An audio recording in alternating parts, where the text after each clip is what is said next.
What's up, guys? So these are my two Jolly Rancher figs.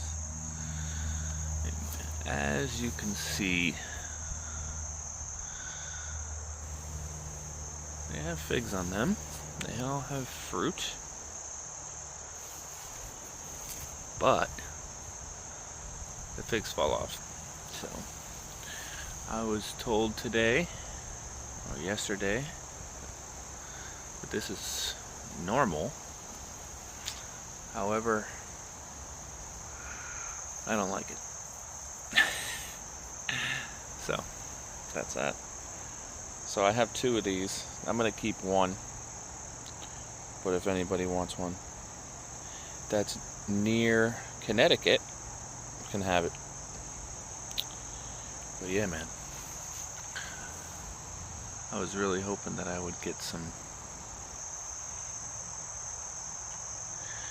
to taste just by the name. You can get these cuttings from, I believe, the Fig Hunter. I got them from someone who got them from the Fig Hunter. I guess he had his own cuttings. So if anybody wants cuttings or anything like that of this guy,